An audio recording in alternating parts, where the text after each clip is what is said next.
இயேசு கிறிஸ்துவின் நாமத்தினாலே இந்த ஸ்டூடெண்ட் டைம் நிகழ்ச்சியில் உங்கள் எல்லாரையும் சந்திப்பதில் மிக்க மகிழ்ச்சி.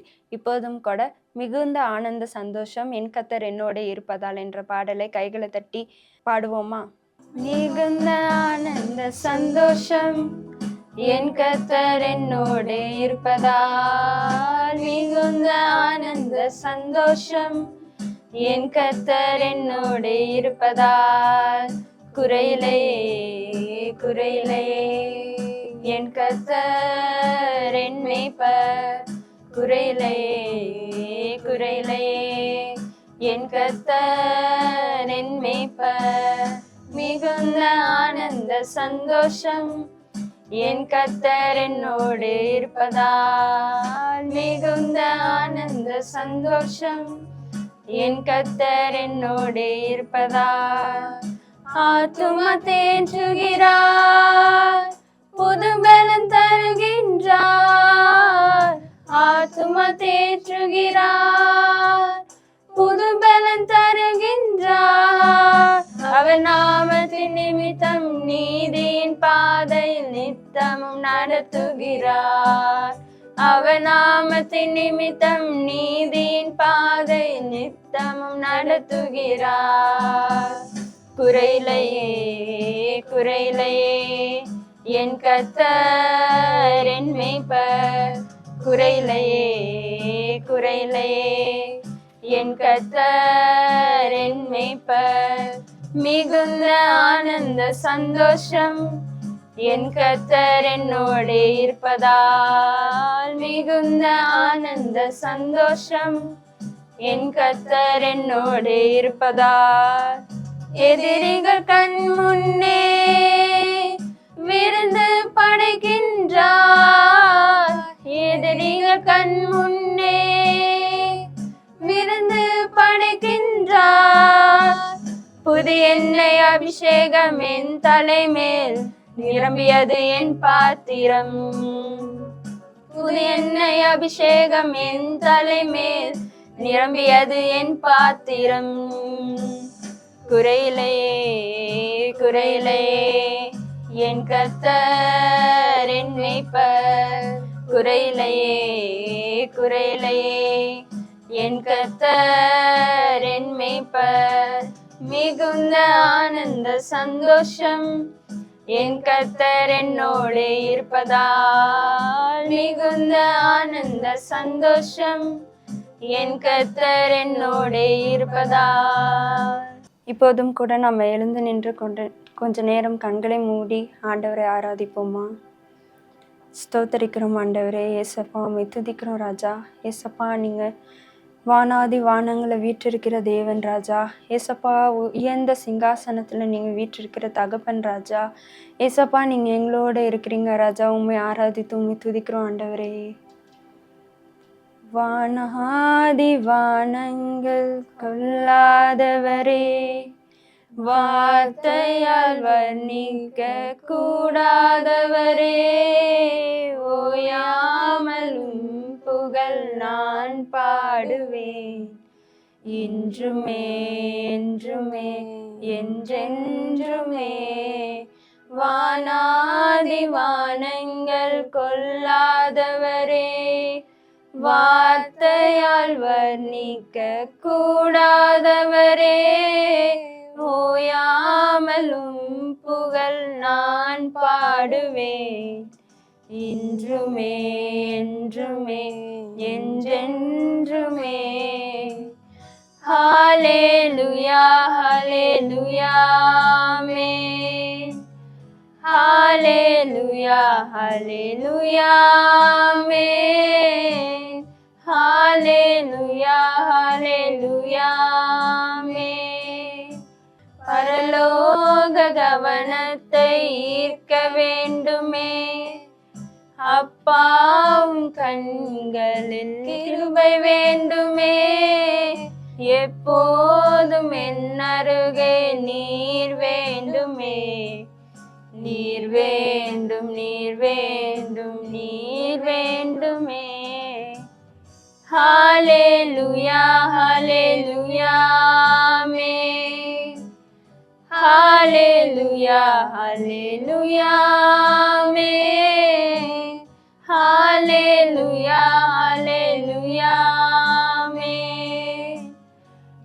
ஹல்லேலூயா ஹல்லேலூயா ஆமென். ஆமாண்டவரே, உம்மை துதிக்கிறோம் ராஜா, உம்மை ஸ்தோத்திரிக்கிறோம் தகப்பனே. ஏசப்பா இம்மட்டும் ஏசப்பா உம்மை துதித்து ஆராதித்திருக்கிறோம் ராஜா. எங்கள் துதி ஆராதனையில் நீங்கள் மகிமைப்பட்டதுக்காக உமக்கு நன்றி செலுத்தி உம்மை போற்றுகிறோம், வணங்குகிறோம். ஏசப்பா நீங்களே எல்லாவற்றையும் பொறுப்பேற்றுக் கொள்ளுங்க. இயேசு கிறிஸ்துவின் நாமத்தினாலே ஜெபிக்கிறோம் நல்ல பிதாவே, ஆமென்.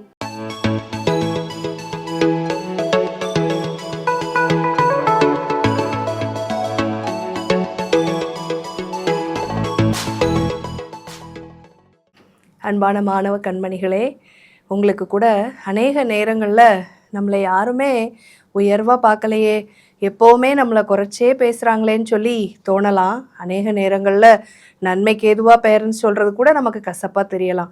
பட் சில நேரங்களில் சிலர் நம்மை புரிந்து கொள்ளாதபடி உதாசீனமாக பேசுகிறது, நடத்துறது உலகத்தில் அங்கங்கே நடந்துட்டு தான் இருக்குது இல்லையா? ஒருவேளை நீங்களும் அப்படிப்பட்ட பாதிப்புக்கு உள்ளாயிருக்கீங்கன்னா, இன்றைக்கி உங்களுக்கு ஒரு டிப்பு ஆண்டவர் வார்த்தையின் மூலமாக அக்கா சொல்லித்தர போகிறேன். சங்கீதம் 118வது அதிகாரம் 22வது வசனத்தில் ஒரு அழகான வார்த்தை பயன்படுத்தப்பட்டிருக்கு. வீடு கட்டுகிறவர்கள் ஆகாதென்று தள்ளின கல்லே மூளைக்கு தலைக்கல் ஆயிற்று. ஹல்லேலூயா. ஒருவேளை உங்களை நீ எதுக்குமே லாய்க்கப்பட மாட்ட, நீ ஒன்றுத்துக்கும் உதவ மாட்ட, இப்படி சில வார்த்தைகளை சொல்லி யாராவது உதாசீனப்படுத்தியிருக்காங்களா? இன்னைக்கு உங்களுக்கு தான் நல்ல செய்தி. என்ன தெரியுமா?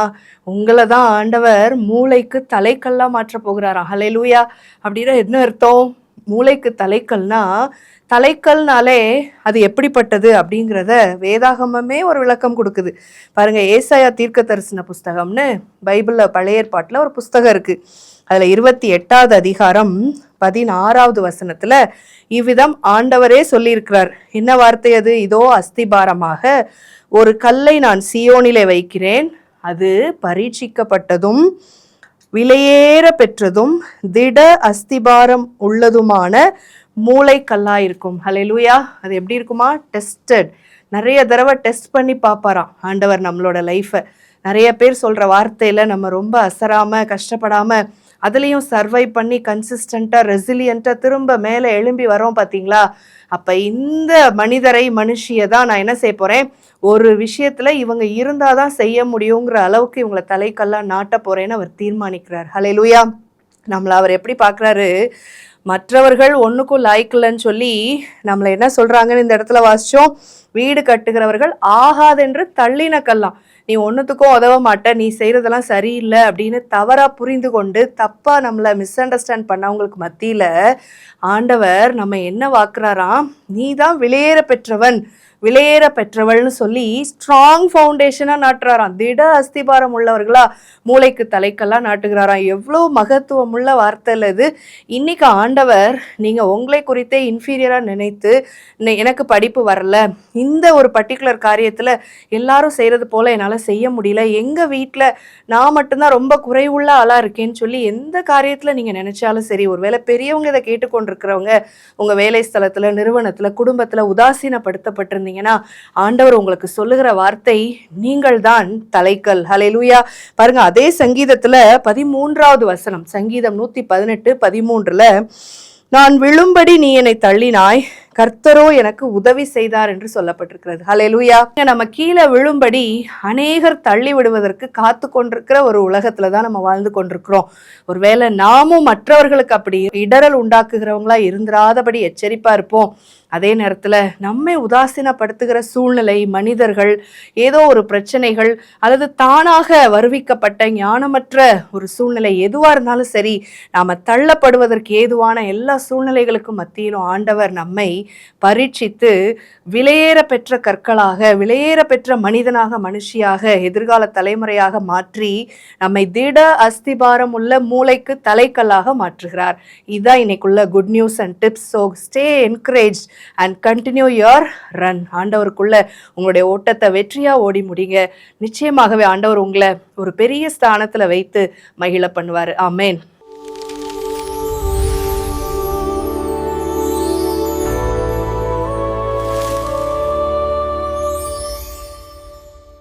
ஆண்டவராகிய இயேசு கிறிஸ்துவின் நாமத்தினால இந்த ஸ்டூடெண்ட் டைமுக்கு வந்திருக்கிற உங்களை ஒவ்வொருவரையும் வாழ்த்தி வரவேற்கிறோம்.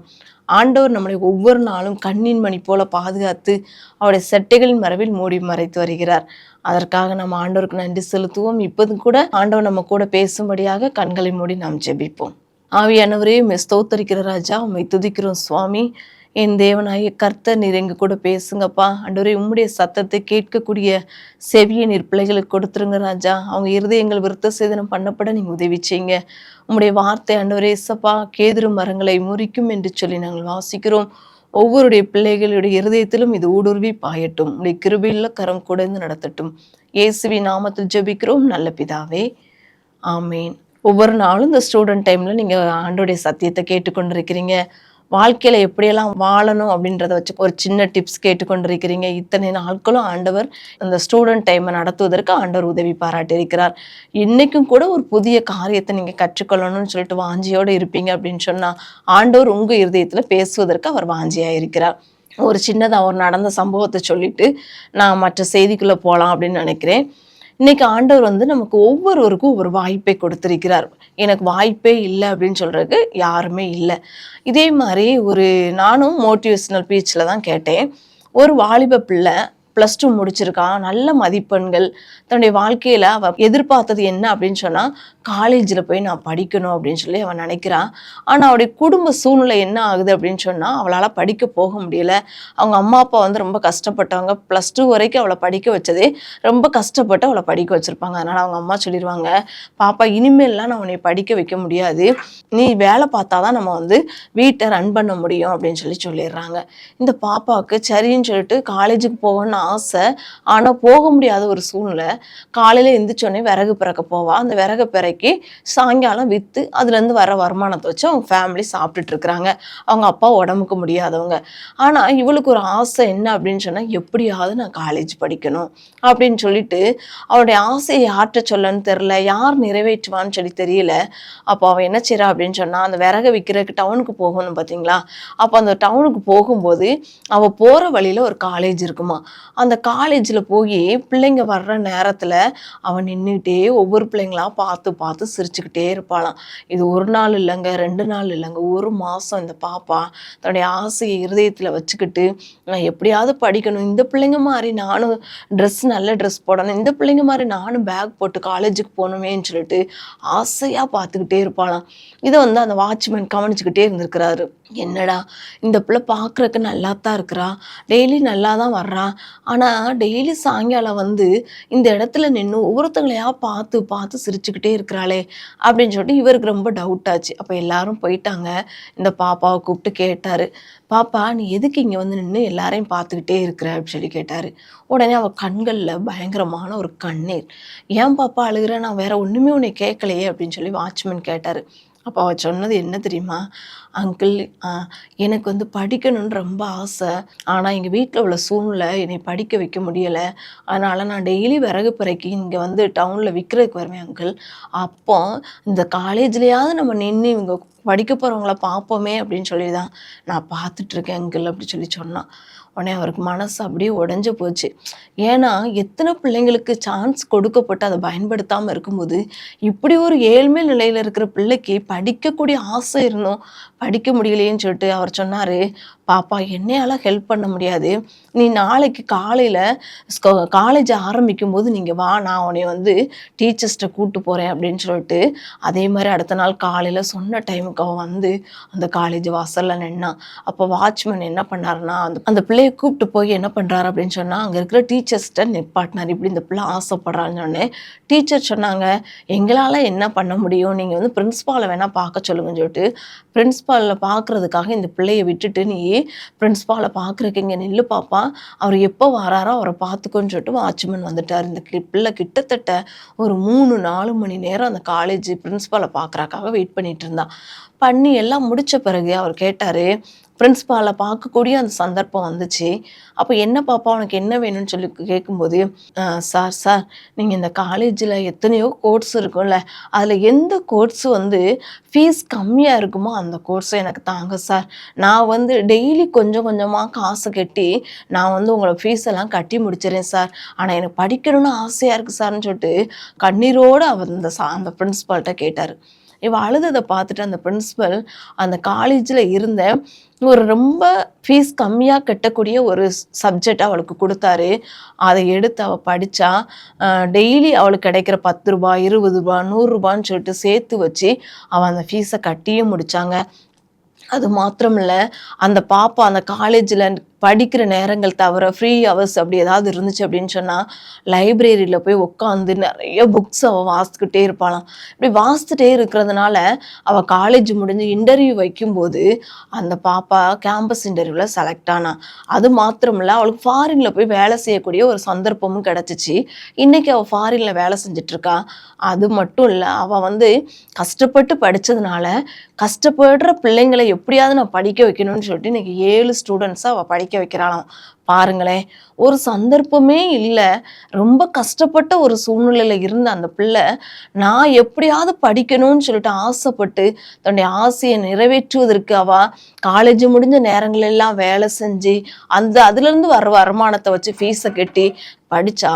படித்தது மட்டும் இல்லை, அவளுக்கு கிடைச்ச அந்த வாய்ப்பை பயன்படுத்தினால இன்னைக்கு ஃபாரின்ல அவள் வேலை செஞ்சிட்ருக்கா. அன்பு தம்பி தங்கச்சி, ஒருவேளை நீ இதை பார்த்து கொண்டிருக்கிற உனக்கு ஆண்டவர் எப்படிப்பட்ட ஒரு வாய்ப்பை தந்திருக்கிறார் அப்படின்னு சொல்லி நீ யோசித்து பாரு. உங்கள் அம்மா அப்பா உன்னை அழகான காலேஜில் படிக்க வச்சுருக்குறாங்க. நீ எதிர்பார்த்த கோர்ஸை உன்னைய செலக்ட் பண்ணி நீ படிக்கிறதுக்கு உனக்கு என்னென்ன தேவையோ எல்லாத்தையும் வாங்கி தந்திருக்காங்க. ஆனால் காலேஜுக்கு அனுப்புகிற நீ காலேஜுக்கு போகாமல் ஊர் சுற்றிக்கிட்டு இருக்கிற பத்தியா? அப்போ ஆண்டவர் உனக்கு கொடுத்த சான்ஸை ஒரு கஷ்டப்படுற பிள்ளைக்கு கொடுத்துருந்தாரு அப்படின்னு சொன்னால் அந்த பிள்ளை நல்லா படிச்சிருப்பாள்ல. ஆனாலும் ஆண்டவர் உன்னையே நேசிச்சதுனால உனக்கு எத்தனை தருணங்களை ஆண்டவர் தந்திருக்கிறார். நீ எப்படியாவது ஆண்டவரை நம்பணும், ஆண்டவருக்குள்ள வரணும், உனக்கு கொடுக்கப்பட்ட வாய்ப்பை நீ பயன்படுத்தணும்னு சொல்லிட்டு ஆண்டவர் எதிர்பார்க்கிறார்.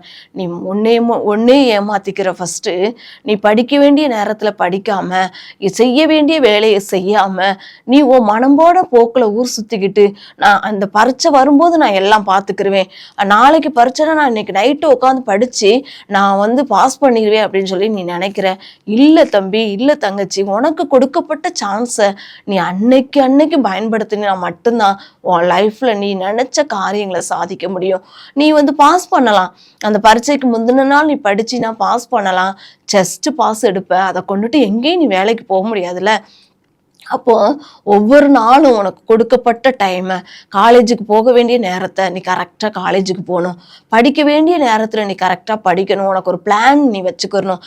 ஆண்டவர் உனக்கு வாய்ப்பு கொடுத்துருக்கிறார் அப்படின்னு சொன்னால் அந்த வாய்ப்பை நீ பயன்படுத்துவதற்கு ஒரு நாளும் நீ தயங்க வேண்டியதில்லை. அதை மிஸ்யூஸ் பண்ணிடாத. பின்னாடி நீ கஷ்டப்பட்டு யோசித்து ஐயோ அன்னைக்கு நான் கரெக்டாக இருந்திருந்தேன்னா இன்னைக்கு என் லைஃப் நல்லா இருக்குமே அப்படின்னு சொல்லி நீ யோசித்தினாலும் எந்த ஒரு பிரயோஜனமே இல்லை. பைபிளில் நம்ம பார்த்தோம் அப்படின்னு சொன்னால் சிம்சோன் அப்படின்ற ஒரு அண்ணனை நமக்கு எல்லாருக்கும் ஓரளவுக்கு தெரியும். அந்த அண்ணனை ஆண்டவர் ரொம்பவே முன்குறித்து தெரிந்து கொண்டார். அவங்கள பிறக்க வைக்கும்போது அவங்க அம்மா அப்பாட்ட சொல்றாரு, பயங்கர கண்டிஷன் போடுறாரு. என்ன அப்படின்னா, உன் வயிற்றுல பிறக்கிற அந்த பிள்ளைக்காக நீ திராட்சரசம் குடிக்கக்கூடாது, நீ அப்படி இருக்கணும் இப்படி இருக்கணும், பல கண்டிஷனை சொன்னாங்க. அவங்க தாயும் தகப்பனும் ஆண்டவர் கொடுத்த அந்த வாய்ப்பை பயன்படுத்தி ஒரு அழகான ஆண் பிள்ளையை பெற்றெடுக்கிறாங்க. அது மட்டும் இல்லை, அந்த பிள்ளையை நீ வளர்க்க வேண்டிய விதத்தையும் ஆண்டவர் சொல்லி கொடுக்குறாரு. அவன் தலையை நீ முடிய கட் பண்ணக்கூடாது, அவனை திராட்சரசம் குடிக்க வைக்கக்கூடாது, அவனை நீ அப்படி வளர்க்கணும்னு சொல்லி சொல்றாங்க. அவங்களுக்கு கொடுக்குது அந்த சான்ஸ் அவங்க பயன்படுத்தி தன்னுடைய பிள்ளையை எப்படி வளர்க்கணுமோ அதே மாதிரி வளர்த்துட்டாங்க. ஆனா உன்னை மாதிரி வாலிப பிராயத்துல வரும்போது அந்த அன்னை தன்னுடைய இஷ்டம் போன போக்குல செயல்பட ஆரம்பிச்சாங்க. பாருங்களேன், அவங்க அந்த காசாவுக்கு போறாங்க. அங்க உள்ள ஜனங்கள் இவனை பிடிக்கணும், இந்த சிம்சோனை பிடிக்கணும்னு சொல்லி வரும்போது அசாதாரணமான காரியத்தை அங்க செய்யறாங்க. ஒரு கோட்டை வாசல் அப்படின்னு சொன்னா எவ்வளவு பெருசா இருக்கும். உங்களால நம்ம வீட்டுல இருக்கிற அந்த கதவை ஒத்தையில தூக்குடா தம்பின்னு சொன்னா நீங்க தூக்கிடுவீங்களா? அல்லது தங்கச்சி இன்னைக்கு ஒரு பெரிய குடத்தை தூக்கு அப்படின்னு சொன்னா நீங்க தூக்கிடுவீங்களான்னு கேட்டா என்னன்னு அது டவுட்டு தான். ஆனா இந்த சிம்சோனனுக்கு ஆண்டவர் கொடுத்த பலன் எப்படிப்பட்டதா இருந்துச்சு அப்படின்னு சொன்னா, அன்னைக்கு இருந்த எல்லாரை விட பல மடங்கு பலனை ஆண்டவர் கொடுத்திருந்தாரு.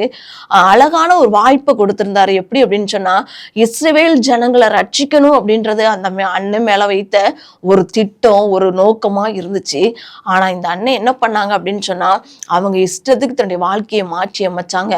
அது மட்டும் இல்ல, அந்த அண்ணன் அந்த காசா பட்டணத்துக்கு போயிருக்காங்க. அந்த பட்டணத்துல ஜனங்கள் இவங்களை பிடிக்க வரணும் அப்படின்னு சொல்லி முயற்சிக்கும் போது இந்த அண்ணன் என்ன செஞ்சாங்க தெரியுமா?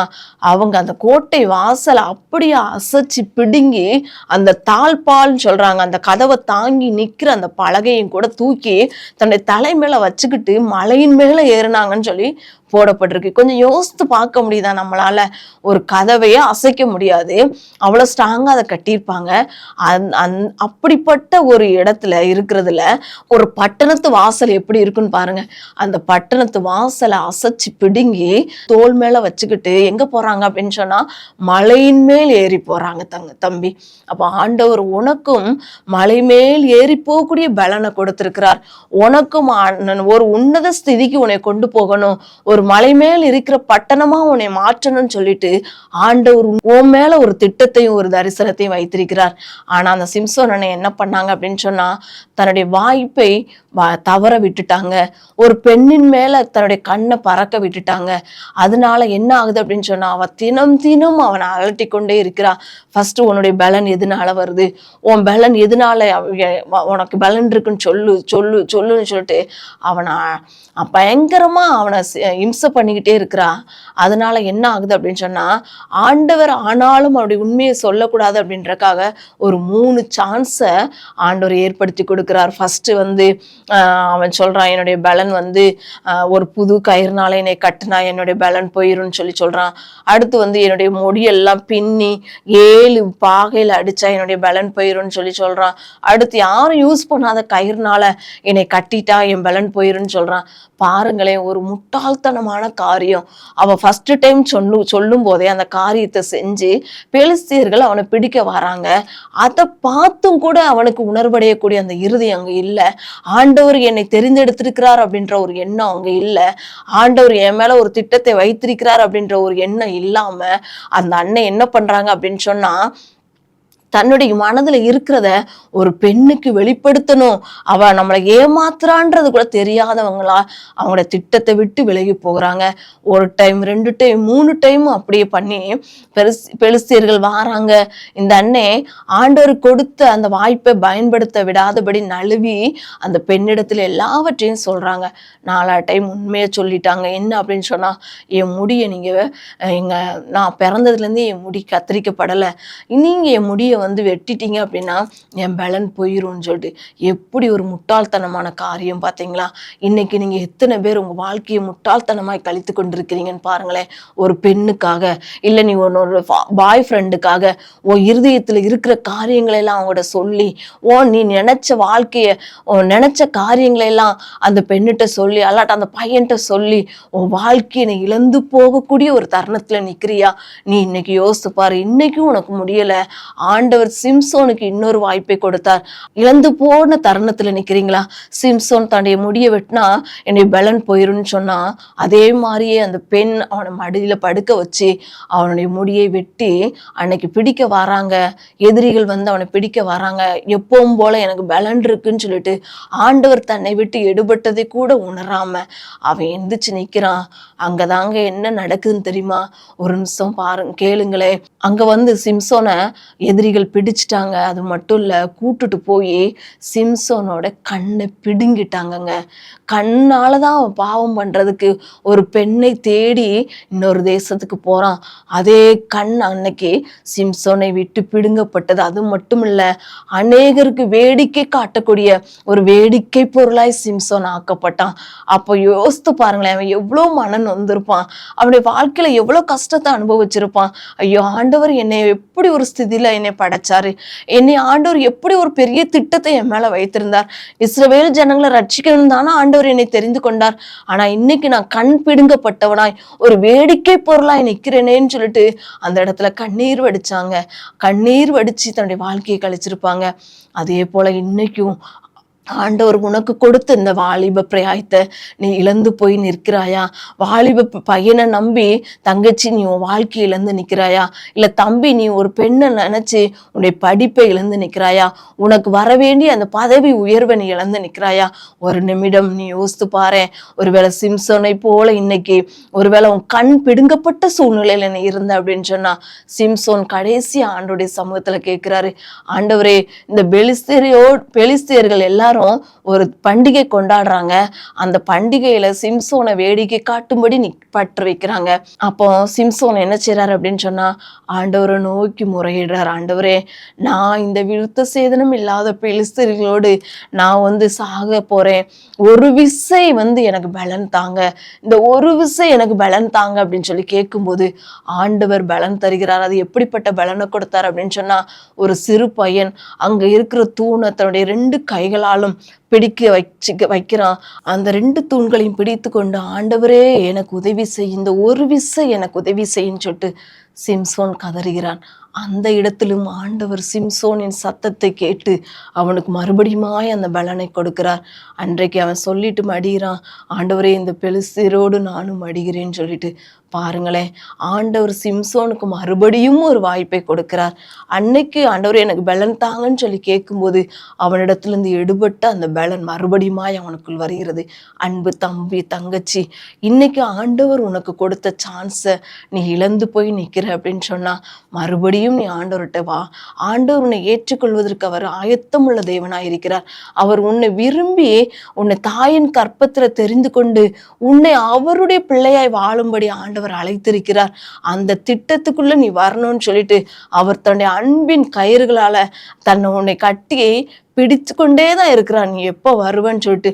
ஒருவேளை நீ இன்னைக்கு இந்த செய்தியை கேட்டு கொண்டிருக்கிற இப்ப நீ ஆண்டவர்கிட்ட வந்தினாலும் போதும் தங்கச்சி, போதும் தம்பி. ஆண்டவர் உன்னை அன்பின் கயிறுகளால் அவர் அணைத்துக் கொள்வதற்கு அவர் ஆவலுள்ள தேவனாக இருக்கிறார். நீ எப்படிப்பட்ட சூழ்நிலையை கடந்து கொண்டிருக்கிறன்னு எனக்கு தெரியாது. நீ எப்படிப்பட்ட பாவத்துல சிக்கி தவிக்கிறன்னு தெரியாது. உனக்கு கொடுக்கப்பட்ட வாய்ப்பை நீ பயன்படுத்தாம உன்னுடைய வாழ்க்கையில அரியர்ஸ் நிறைய வைத்து, நான் இந்த கடைசி இயர் இதுல நான் இந்த அரியரெல்லாம் முடிக்கணும், நான் என்ன செய்ய போறேன், என் வாழ்நாளை நான் வீணா கழிச்சிட்டேனே, எனக்கு கொடுக்கப்பட்ட சான்ஸை நான் பயன்படுத்தாம விட்டுட்டேனேன்னு சொல்லிட்டு நீ அங்கலாய்த்து கொண்டு இருப்பேனா, ஒன்றும் பரவாயில்லை. ஆண்டுடைய சமூகத்துல நீ வந்து உன்னுடைய பாவங்களை எல்லாம் நீ அறிக்கையிடு. சிம்சோனுக்கு ஆண்டவர் மறுபடியுமாய் பலனை கொடுத்ததை போல ஆண்டவர் மறுபடியுமாய் உனக்கு அவருடைய அன்புனால நீ எதிர்பார்த்த காரியங்களை செய்து முடிப்பதற்கு, வாழ்க்கையை வெற்றியுள்ள வாழ்க்கையை அமைத்துக் கொள்வதற்கு, உன் பாவங்களை மன்னித்து உன்னை ஏற்றுக்கொள்வதற்கு நம்முடைய அன்பின் தேவன் ஆசையாய் கரிசனையோட உன்னை பார்த்து கொண்டே இருக்கிறார். இன்னைக்கு நீ அவருடைய சமூகத்துல உன்னை அர்ப்பணித்தா மட்டும் போதும் தம்பி, அர்ப்பணித்தா மட்டும் போதும் தங்கச்சி. அவர் உன்னை எந்த நிலையில வைக்கணும்னு சொல்லிட்டு ஆண்டவர் பிளான் பண்ணி உன்னை தாயின் கற்பத்துல உருவாக்குனாரோ அந்த இடத்துல வைத்து உன்னை அழகு பார்ப்பதற்கு அவர் உண்மையுள்ள தேவனாய் இருக்கிறார். ஆனா உனக்கு கொடுக்கப்பட்ட இந்த வாய்ப்பை நீ நழுவ விட்ட அப்படின்னு சொன்னா, பின்னாட்களை யோசிச்சு எந்த பயனுமே இல்லை. நீ என்ன படிக்கணும்னு நினைச்சியோ அதை இன்னைக்கே நீ படிச்சு முடிக்கணும். நீ 10 வருஷம் கழிச்சு நான் ஐயோ நீ இதை படிச்சிருக்கலாமேன்னு யோசித்தீனா அதனால ஒரு பலனும் இல்லை. நீ கடந்த காலங்கள் மறுபடியும் நமக்கு வரப்போறதில்ல. கொடுக்கப்பட்ட இந்த வாலிப பிராயம் மறுபடியும் வரப்போறதில்ல. அதனால இந்த வாலிப நாட்கள்ல ஆண்டவர் உனக்கு கொடுத்த வாய்ப்பை நீ பயன்படுத்தி கர்த்தர் பெரிய காரியங்களை உன்னை கொண்டு செய்வார். இப்போது கண்களை மூடி நாம் ஜெபிப்போமா? ஸ்தோத்திர ராஜா, உம்மை துதிக்கிறோம் சுவாமி, ஸ்தோத்தரிக்கிறோம். கிருபையாய் கொடுத்திருந்த ஆண்டவரே நேரத்திற்காக வேண்டியோடு ஸ்தோத்தரிக்கிறேன் சப்பா. இப்போதும் கூட ஆண்டவரே அப்பா, சிம்சோனை போல அநேக நேரங்கள்ல ஆண்டவரே தன்னுடைய வாய்ப்பை பயன்படுத்த முடியாதபடி ஆண்டவரே மனம் போன போக்குல போய் கொண்டிருக்கிற இந்த வாலிபர்களை நீர் கண்ணோக்கி பாருங்க ஏசப்பா. அவங்க மறுபடியுமாய் உங்களுடைய சமூகத்துல வரணும்னு சொல்லிட்டு ஆண்டவரை யாரெல்லாம் இந்த இடத்துல முழங்கால் போட்டு தன்னுடைய இருதயத்துல உண்மை நோக்கி கூப்பிடுகிறார்களோ சுவாமி, உண்மை நோக்கி ஆண்டவரே முறையிடுகிறார்களோ, அவங்க சத்தத்தை கேட்டு ஆண்டவரே நீர் மறுபடியுமாய் ஆண்டவரே அவர்களை நீர் சமூகத்தில் சேர்த்துக்கொள்வீர் என்று சொல்லி ஸ்தோத்திரிக்கிறேன் ஏசப்பா. ஆண்டவரே உம்முடைய அன்பின் கரம் ஆண்டவரே இந்த வாலிப பிள்ளைங்க எப்போது என்னுடைய சமூகத்துல வரமாட்டாங்களான்னு சொல்லிட்டு ஆண்டவரே உம்முடைய கரிசனை உள்ள கண்கள் அவர்களை நோக்கி கொண்டிருக்குதே சுவாமி. இந்த நேரத்திலும் யாரெல்லாம் தன்னுடைய மனதுல வேதனையோட ஐயோ எனக்கு கொடுக்கப்பட்ட வாய்ப்பை நான் அழுவ விட்டுட்டேனேன்னு சொல்லி இனியாவது நான் பயன்படுத்தி கொள்றேன்னு சொல்லிட்டு யாரெல்லாம் தீர்மானம் எடுத்திருக்கிறாங்களோ அவங்களுடைய இருதயத்துல எல்லாம் இந்த தேவனாய் கர்த்தர் நீங்க சென்றுங்க ஏசப்பா. ஆண்டவரே நீங்க அவங்க காரியங்களை கைகூடி வர பண்ணுங்க சுவாமி. கர்த்தர் எனக்கு நல்ல ஒரு வாய்ப்பை தந்தார் என்று சொல்லி ஆண்டவரே ஏசப்பா தன்னுடைய வாழ்க்கைய சக்சஸா முடிக்க நீங்க கிருபை கொடுத்துருங்கப்பா. உடைய கிருபையில கரம் கூட இருந்து நடத்தட்டும். துதிகன மகிமை எல்லாவற்றையும் உமக்கு நேரம் அடிக்கிறோம். நேசிக்கிற இயேசுவின் நாமத்தில் ஜெபிக்கிறோம் நல்ல பிதாவே, ஆமேன்.